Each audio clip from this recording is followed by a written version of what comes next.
메르스 사태로 혼란스러운 가운데 옛 진주의료원에 음압병실이 있었다와 없었다를 두고 경찰이 수사에 들어갔습니다.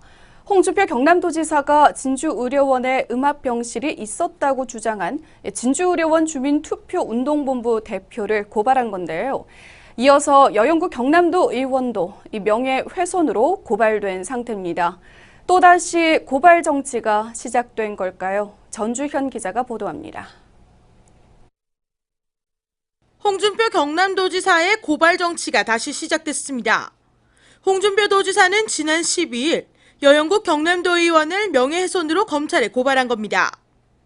지난 4월에 있었던 경남도의회 임시회에서 도정 질문이 문제의 발단이 됐습니다.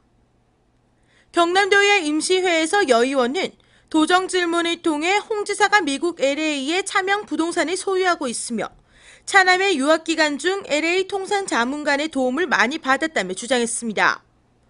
이와 관련해 홍 지사는 허위 사실이라며 주장한 바 있고 이에 홍 지사의 명예와 도덕성을 훼손했다며 고발한 겁니다.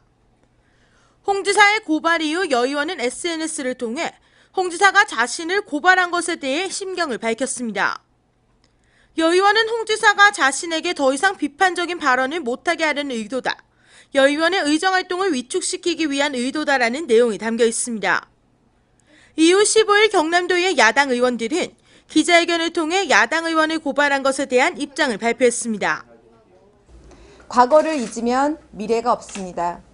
야당이 없으면 당당한 경남도정도 없습니다. 불필요한 비밀주의가 오늘날 격한 대립적 정치 환경을 만든 원인은 아니었는지 토론과 정보 공개를 경시하는 행정 관행이 오히려 도정의 효율성을 저해하는 것은 아닌지 깊이 고민해 보실 것을 권합니다. 그것이 도정을 위한 일입니다.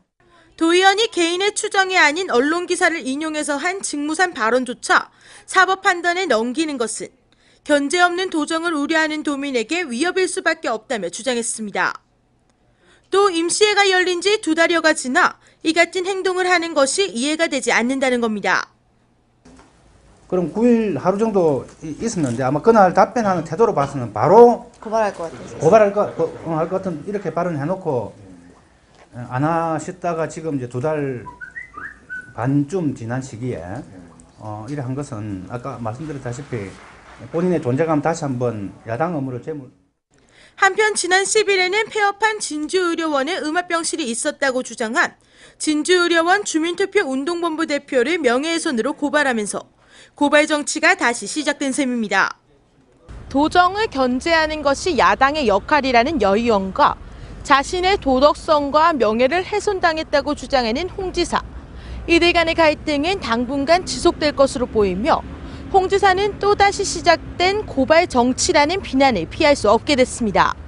하나뉴스 전주현입니다.